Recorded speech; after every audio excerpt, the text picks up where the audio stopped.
You cannot miss this. What Bill Maher said here may be a flag in the timeline as he walks away from the left because this is the clearest I've heard him endorse Donald Trump on key issues. But watch what he actually said that triggered the rest of this panel, especially in light of his meeting with the president at the White House. There are some things I don't like altogether, but there's some things I think you and I both agree.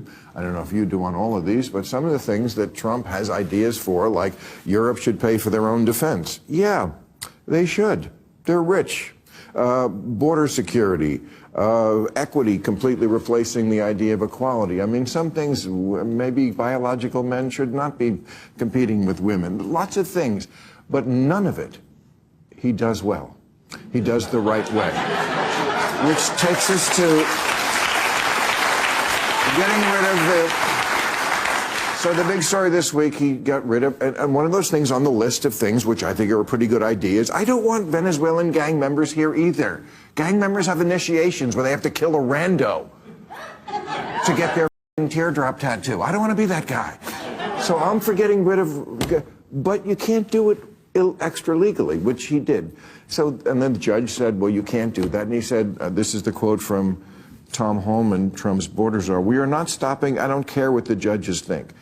Okay, it's not the way you can run a country. And that's how Bill Maher always just stops short of meeting the American people where they are every single time. Remember, at a time when 2/3 of people support the deportation of criminal illegal immigrants, lower-level district judges have been creating impediments and deadlock at every single step of the way. District Judge James Boasberg was even going as far as to say the Nazis got better treatment than the hundreds of gang members being deported by the Trump administration to Venezuela, before issuing orders to halt the flights, creating a tug-of-war between the executive and judicial branches. By the way, we show you the real story behind the curtain, so please make sure you subscribe to Millionaire Mentor because we've got some things in the pipeline that you cannot miss. But the discussion that ensued over the deadlock next tells you how both Bill Maher and the leftist author Ezra Klein are comfortable with this paralysis of president's powers, despite the fact that codes like the National Emergencies Act and the Alien Enemies Act have been invoked to give Trump that executive power in the confines of the law. My question for you guys is, to people who just don't follow stuff, all the nuance like we do, they just think, well, these are some good ideas. I don't know about all these laws. How do you convince people that the conceptual, which is we got to follow laws, the founding fathers were pretty clear about you can't put people in jail without a trial. How do you convince people who don't follow it that closely that the concept is more important than the actual action? I don't know that you can on Venezuelan gang members. The thing that I think is going to save democracy is that they are terrible at managing the economy. There are a bunch of things where Donald Trump has a strong argument, and as you say, he's doing things in a very dangerous way. With them, there's always the policy and the message of the way they carry out the policy. The policy is no Venezuelan gang members. The message is they are not bound by laws. And they try to split politics in between the two, right? Because they know they have the winning side of the first issue. But the thing is, they have no restraint on anything, right? They don't have it on tariffs. They don't have it on laws. They don't have it on Doge. And so you're watching this guy lose altitude very, very quickly. Whether they care, I'm not sure. But it took Joe Biden 221 days. His approval rating is highest ever this week. It went down to, this week at least, or last week, it had gone down to negative. It took Joe Biden 221 days to go negative. But for him, it's his highest. Bill, No, it is.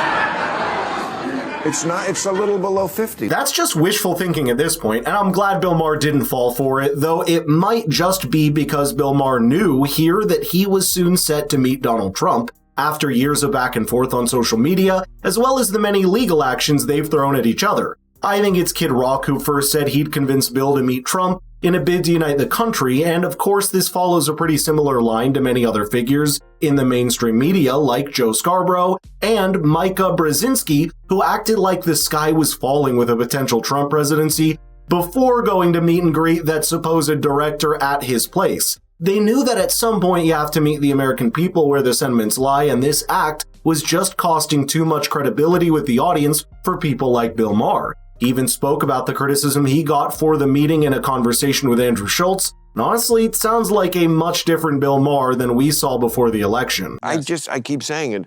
I'm not going to hate. You can not like Trump. You can hate him. You can't hate everybody who vote for him. Yes, and you have to understand why. I said it in my last special. I don't hate half the country, and I don't want to hate half the country. Yeah. It's just not where my mind ever wants to go for my own mental health. Yeah. Is all this hate. Yeah. So yes, I will talk to anybody. Yeah. And it's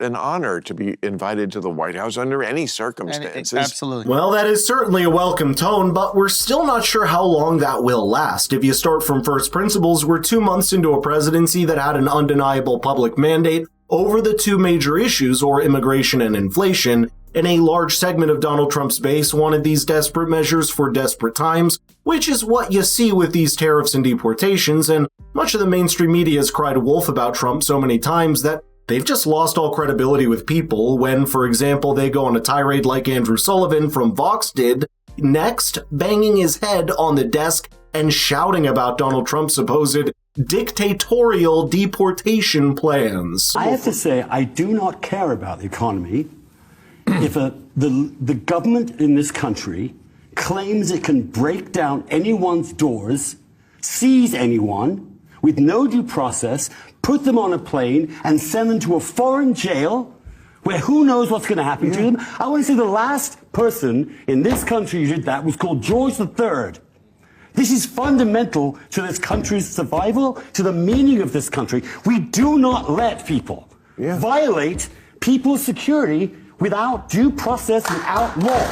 Period.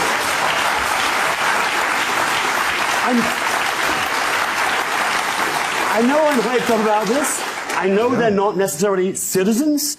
I know that some of them, a lot of them, are horrible people that shouldn't be here. But some of them are not. The whole point of this is that innocent people are caught up in this when they should not be, when you are not giving them any chance to prove that they shouldn't be there. Again, but can Sorry, calm down. Jesus Christ.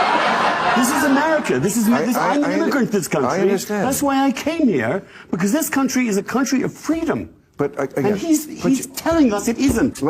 I agree. Sorry. We're all on the same page. Stop yelling at us. But this just doesn't fly anymore, which is exactly why Bill Maher knew it was the wrong tone for his show. And it's interesting that you didn't see Andrew Sullivan call for a lengthy process when nearly 800,000 illegal immigration encounters from Venezuela alone happened under the Joe Biden presidency, a country that does not even provide the U.S. with some basic background information about its citizens crossing over illegally into the mainland U.S. It's about time the MSM actually went to the common public to realize no one's really buying this doomsdayism, at least not so soon. But tell me in the comments what you thought about this exchange and share this across your media to get more voices in the debate. The common man is at a watershed moment now when it will start to find out whether they made the right choice in the election, and perhaps they just don't want pointless mainstream media noise to distract them anymore.